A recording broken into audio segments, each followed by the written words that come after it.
This is Audiobook Warriors. AW presents an unabridged recording of Manacled by Senlinyu, narrated by Katie Matthews and directed by Prerna Opal. And now Manacled by Senlinyu, Chapter 15. Hermione was fertile again. The table reappeared in the middle of the floor, and she felt resigned by the sight. It had started to feel inevitable. Hermione realized with a dropping sensation that she was growing accustomed to her cage. Malfoy was going to rape her over a table, and the thought had become matter-of-fact to her. Even the word rape had started to feel faintly inaccurate. Everything had started to feel less. Physically and mentally, the dread had begun to fade as her mind forced her to adapt. She didn't feel nauseated. Her heart didn't pound painfully. The wrenching sensation in her stomach didn't feel so oppressive she thought she might be choking from it. Her mind was twisting itself up with rationalization, trying to make her adapt, to make her survive. If her situation ceased to chafe, she would be less likely to risk an escape attempt, less likely to provoke Malfoy. She could understand it scientifically. From the perspective of a healer, she could explain the physiology and psychology of it. It was unsustainable to remain in a state of constant fear, constant horror, constant dread. Her body couldn't maintain her in a permanent state of fight or flight. She would either be forced to adapt or she'd burn out. The potion Malfoy had dosed her with had probably aided in dulling it. Understanding the science didn't make the realization better. It made it worse. She knew where her mind was headed. She was acclimatizing to the manor. The thought shook her to the core. She stared at the table and felt at a loss as to what to do about it. It wasn't as though she could fight him. She couldn't resist any more than she already was. He wasn't doing anything that hurt. If she paid attention, stopped pulling her mind away, it would likely make it worse rather than better. She had to escape. That was all there was to it. She had to escape. Had to find a way. There had to be a way. No cage was perfect. No one was perfect. There had to be something in Malfoy to exploit. She just had to find out what it was. She had to. She had to. She kept repeating the resolution to herself, even as she walked across the room and leaned across the table, feet apart. Don't think about it, she told herself. Worse things could happen if she let herself think about it. I'm going to escape, she promised herself. I'm going to go somewhere where people are kind and warm, and I am free. She squeezed her eyes shut and mouthed the promise to herself again and again until she heard the door click. She watched the days of January slip by. Malfoy came for 5 days. On the 6th day he arrived and wordlessly inspected her memories. He seemed preoccupied. Then she was left to her own devices. She folded origami, she explored the manor, she explored the estate, she read the newspaper. Reports on the war efforts were getting relegated to smaller columns. Public fascination with the surrogates was slowly beginning to swallow the society pages. They were appearing more and more frequently in public, trotted about, taken along to the opera, treated as though they were exotic pets.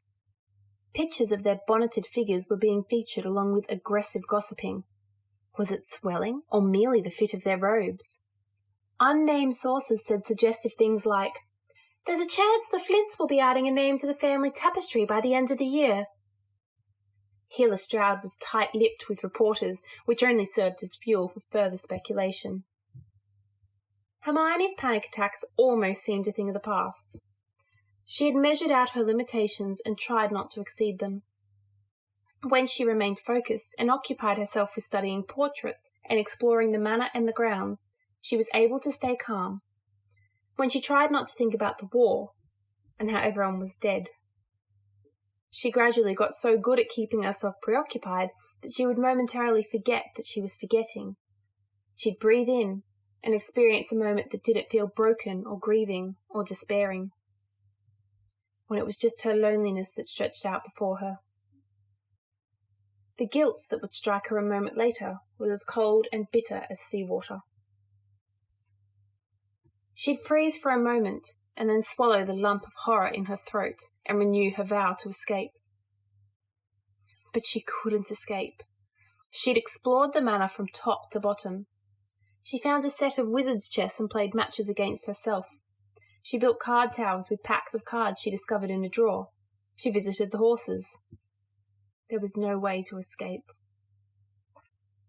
She tried to find Malfoy, but never managed to. She didn't know if he was even in the manor. He could have been out or just behind a door she couldn't open. It sometimes felt as though he must be avoiding her. She had no idea how she could possibly escape. Hermione began to see Astoria with increasing regularity. The familiar click of heels in the distance, and Hermione grew adept at promptly disappearing behind a curtain or into a servant's passage. The servants' passages were filled with cleverly concealed peepholes. Hermione suspected that, given the utilisation of house elves, the twisty little tunnels had always been primarily used for spying. The manor was crammed with them. Some were obvious, others extremely well concealed. Hermione found them all. Any time the dimensions of a room seemed vaguely off, Hermione set to work, tapping lightly along the walls and pressing every knot in the wood, twisting at every sconce and screw until she felt something give. Some doors appeared magically, while others were cleverly built using gears and rotating furniture. Astoria was rarely alone when Hermione saw her. She was accompanied by the same dark, broad-shouldered man Hermione had glimpsed on New Year's. It soon became apparent that either Astoria or her paramour had some sort of objection to beds. The first time Hermione encountered them, Astoria was nearly naked and pressed against a parlour window. They seemed to be trying to have sex in every room in the manor. Hermione did her best to avoid them. She didn't particularly fancy the thought of Malfoy using her memories to watch as his wife was shagged from all angles. Hermione entertained the notion of watching just to spite him, but then dismissed it. Malfoy didn't appear to care about what Astoria did. It would probably have no effect on him. It would just be extremely uncomfortable for Hermione. Whenever Hermione stumbled across Astoria mid-coitus, she would quickly avert her eyes and slip away. For a time she merely caught glimpses of the amorous pair while fleeing, but eventually Hermione came across them both fully clothed. Hermione had been wandering through the topmost floor of the north wing when she caught sight of them, strolling along the gravel path running along the hedge maze.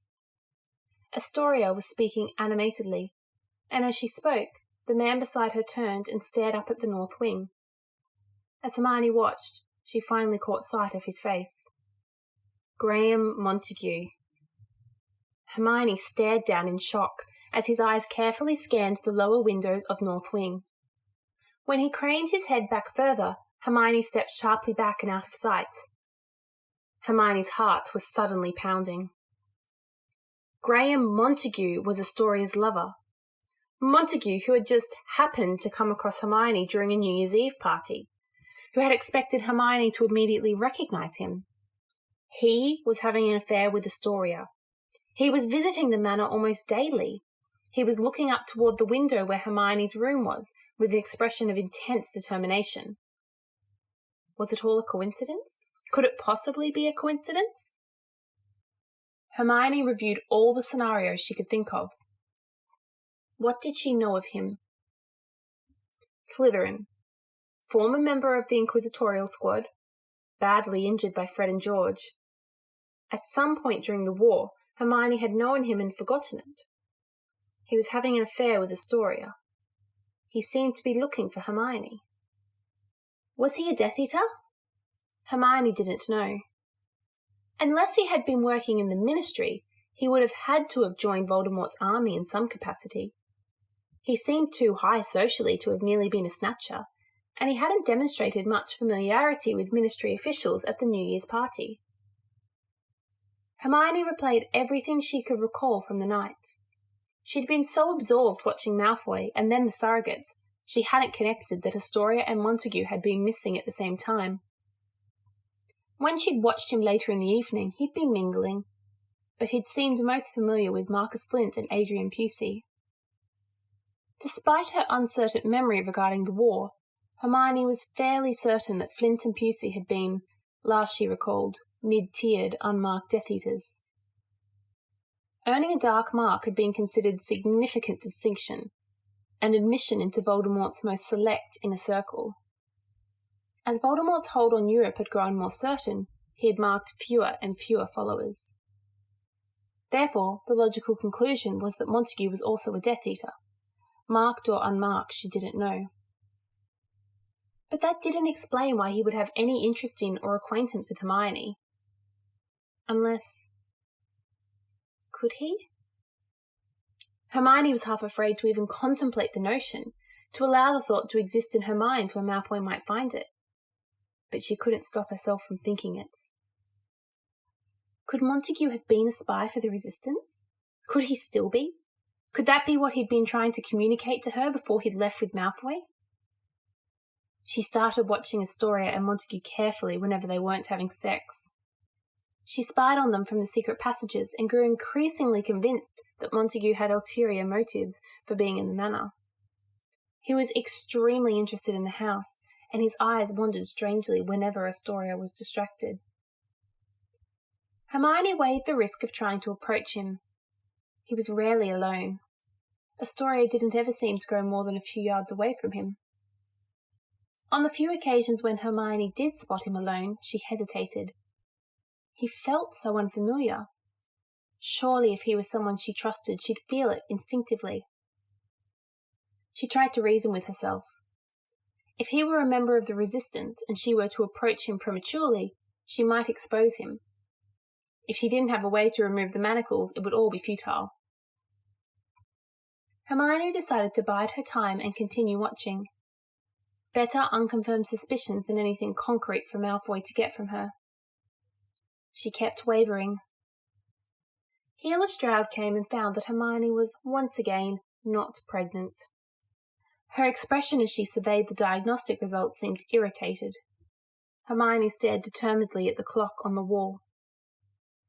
"Why are your sodium levels so low?" Healer Stroud asked after performing several more tests on Hermione. Hermione glanced over. "They don't provide any salt with the food." "They don't?" Healer Stroud said in a tone of surprise. "What are they feeding you?" Hermione shrugged. "Boiled things, vegetables and meat and eggs, and rye bread." "Why?" "I assumed it was what they were instructed to feed me. It's not as though I have the freedom to question anything," Hermione said coldly. "You're supposed to have a balanced diet. That includes salt," Healer Stroud said with an expression of annoyance. She reached forward and tapped the manacle on Hermione's wrist with the tip of her wand. A minute later, Malfoy entered with a scowl. "You called?" he said. "Yes. Is there any reason why she isn't being given any salt?" Healer Stroud said. Malfoy blinked. "Salt?" he echoed. "She says her food is all boiled and has no salt. It's starting to affect her sodium levels," Healer Stroud said. Her eyes narrowed as she stared at Malfoy. Malfoy's eyebrows went up in apparent surprise. "The elves were instructed to provide her with meals. I assume she was eating what Astoria and I do," he said. Then his jaw clenched slightly and his own eyes narrowed. "Astoria is responsible for approving the menu. I'll find out what happened." "Please do. The Dark Lord is growing impatient over the lack of progress. We don't want anything interfering." "Indeed," Malfoy said coolly, meeting Healer Stroud's gaze. "Now, if there's nothing else, I must return to my work." "Of course, High Reeve, I won't keep you," Healer Stroud said, giving him a final look before turning back to Hermione. That night, Hermione received a full meal with side dishes and a fresh salad, seasonings, and, most significantly to her, a salt shaker. She hadn't realised how much she'd missed salt until she finally had it again. In retrospect, it wasn't exactly surprising to realise Astoria had decided to order the house elves to keep Hermione on some kind of prison's food, peasant's fare. Hermione wasn't even sure what had been intended to be. The woman was odd. Her indignance over Hermione seemed to manifest in whatever strange way she thought she could get away with it. And gotten away with it she had, for 3 months, approximately 270 meals. Hermione never wanted to eat another overboiled vegetable. Malfoy entered Hermione's room when she was almost done eating, and walked over to survey the food on her plate. "Apparently, I am obliged to personally assure everything," he said with a scowl, after the meal apparently met his expectations. "You could have mentioned it." "If I were to start complaining, the food would not be the first thing I'd bring up," Hermione replied, stabbing a tomato viciously with her fork. He gave her a thin smile. "No, I don't suppose it would be." He walked over to the window and stared out over the estate while she finished eating. She intentionally took her time and mentally recited all of the irritating, repetitive songs she'd learnt in primary school. As she focused, she glanced over toward him. She could see his profile and noticed as his eyes became briefly unfocused. "I hope you die the slowest and most horrible death anyone has ever devised, Malfoy," she immediately snarled in her mind. After a moment he blinked and glanced over toward her expressionless. She met his gaze unapologetically. "Noted," he said, then gestured toward the bed. Hermione walked over, resignedly, and seated herself on the edge before looking up at him, unblinking as his cold, silver eyes sank into her consciousness. She always ended up flat on her back by the time he'd finished going through her memories. He watched her memory of Ginny several times. Then he watched her spying and wondering about Graham Montague. He withdrew from her mind.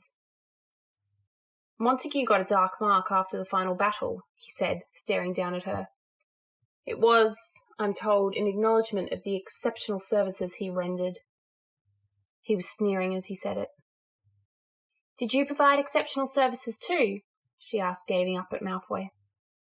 She had no idea if he were lying to her about Montague, whether he would bother to. He stared down at her and gave a cool smile. "More exceptional than Montague's," he said. Then the smile faded. He kept looking at her, studying her face carefully, and then flicking his eyes down over the rest of her. His gaze seemed softer and darker than usual. She realized belatedly that she was lying supine on a bed before him. She felt her skin prickle. She sat up quickly. He stared at her for another moment before glancing away and staring at the wall behind her. "If you have any hopes involving Montague, you should let them die," he said coolly. Then he turned and left. A week later, Hermione had a new dream about Ginny. Hermione was standing in her bedroom in Grimmauld Place when Ginny walked in. "You're back early," Ginny said. Hermione glanced down at her watch. "Lucky day," Hermione said. "Yeah," said Ginny, looking slightly awkward. I wanted to ask you about something." Hermione waited. Ginny tugged nervously at her hair. Her face was unblemished. You obviously know about me and Harry," Ginny said. Hermione gave a short nod. "Right. Well, the thing is, I want to be careful. I've been using the charm, but there's something about Pruitts. They're not like other wizarding families. They just get pregnant somehow. Ron and I were both accidents after the twins came along. So I was wondering if you'd make me a contraceptive potion, if you have the time. I was always rubbish at potions, and if you can't, that's fine. I can ask Padma. I know you're terribly busy. I didn't want you to think that I didn't want to ask you. Of course, I'll be brewing tonight anyway. It will be an easy thing to include. Do you have a preference about taste? The most effective ones don't taste very pleasant." "I don't care what it tastes like if it works," Ginny said boldly. "Well, I've already got a few vials of one variety. I can give them to you now if you'd like." "You do?" Ginny blinked and stared at Hermione suspiciously. "Are you—" Hermione could see Ginny running a list of possible men in Hermione's life. "You're not with Snape, are you?" Ginny suddenly choked. Hermione gaped. "God, no," she spluttered. "I'm a healer. I keep a lot of things on hand. Good grief, why would you even—" Ginny looked slightly abashed. He's just the only person you ever seem to talk to for long, aside from Fred, who's with Angelina. Everyone else you just end up fighting with, and not in the hot and bothered, angsty sex-later kind of way. It doesn't mean I'm shagging him, Hermione muttered, feeling as though her face were about to burst into flames. He's a colleague. I consult with him about potions. You just seem lonely, Ginny said, giving Hermione a long look. Hermione started slightly and stared at Ginny. You don't talk to anyone nowadays, Ginny said. You used to always be with Ron and Harry, but even before you left to become a healer, you seemed more and more alone. I thought maybe you had someone. Granted, Snape would be a weird choice for a lot of reasons, but it's a war. It's too much for anyone to handle alone. Cathartic shagging is Ron's thing, not mine, Hermione said stiffly. Besides, it's not like I'm fighting. Ginny looked at her pensively for a moment before saying, I think that the hospital ward is worse than the battlefield. Hermione looked away. She'd sometimes wondered if it might be, but it had never been a question she could ask anyone. Ginny continued, I think of it every time I'm in there. In the field, everything is so focused. Even when someone's injured, you just apparate them away and then head back. You win some, you lose some. You get hit sometimes, you hit back. And you get days to recover if it's bad or if your dueling partner dies. But in the hospital ward, every battle looks like losing. I'm always more traumatized after being in there than I am by fighting. Hermione was silent. And you don't ever get time off, Ginny added. You're on duty for every skirmish. They can never spare you, not even to let you grieve. I know from Harry and Ron that you're still pushing for dark arts when you go to the order meetings. I don't agree, but I get it. I realise you see the war from a different angle than the rest of us. Probably the worst one. So, I'm just saying, if you had someone, I'd be really happy for you, even if it was Snape. Hermione rolled her eyes. You should probably stop talking now if you still want that contraceptive potion, Hermione said with a glare. Hermione woke in a state of shock. Ginny and Harry had been together. Ginny and Harry had been together, and Hermione had no memory of it. There was not so much of a trace of it in her recollection. She'd forgotten it entirely. Harry and Ginny's relationship had been something she'd forgotten. Intentionally? Was that what Hermione had been hiding? Ginny had still been alive when Hermione was imprisoned. Ginny hadn't been in the final battle. She hadn't been tortured to death alongside the rest of the Weasleys. Hermione had thought Ginny was still alive until Hannah had told her about the High Reeve. If Voldemort had known of Ginny's unique significance to Harry, her death would have been horrific, far worse than even what had been inflicted upon the rest of the Weasleys. Hermione would have done anything to protect Ginny, stolen away her own memories to try and spare her, for Harry and for Ginny herself. Ginny had been a constant friend during the war. Not close, but ever constant in her friendship with Hermione, even when schisms had developed in many of Hermione's other relationships. Ginny and Luna and Hermione had roomed together in Grimmauld Place until Luna died. But Ginny was dead. Malfoy had hunted her down and killed her. Hermione felt like she was going to be sick. Was it really all that pointless? She'd locked away her past to protect Ginny, not knowing Ginny had already died. Hermione had gotten handed over to Malfoy and dragged in front of Voldemort, and it was all to protect someone who was already dead. And Snape. Hermione had tried very hard since her release to not allow herself to think about Snape. She'd thought he'd been on their side. He'd trained her into a potion mistress. He had devoted countless hours of his personal time to do so. Shortly after Dumbledore had been killed, she had descended into the dungeons to Snape's door and asked in a steady voice, "If there's a battle, what potion should I know how to make that I probably won't be able to find to buy anywhere?" Rather than sneer and slam the door in her face, he had invited her into his office. Until Hogwarts was shut down, she had spent every evening until late into the night in his office, brewing one exacting, complicated potion after another. When Hogwarts was abandoned, he'd continued to teach her at Grimmauld Place. The enigmatic man had slowly seemed to thaw from pure exhaustion as he trained her. He had no energy for insults. He was hard and demanding, but generous with his knowledge. He had seemed to be one of the only other people who was also bracing himself for a long war. He shoved stacks of his own personal annotated potion text into her arms to read, and drew up maps of where to forage for her own ingredients, where there would be a few sources to buy from. In the middle of the night and early in the mornings, he took her with him all over England. He would apparate from location to location to teach her how to find plants and harvest them so that the potency stayed high. He taught her how to build snares and catch and humanely kill the animals and magical creatures needed for potion ingredients. He didn't even say anything when she cried after killing her first murtlap.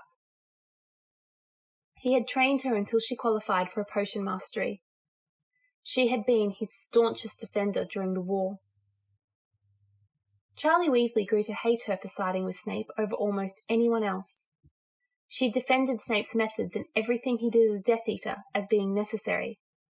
She had protected him when Harry and Ron wanted to have him removed from the Order. She'd considered him more than a colleague or mentor.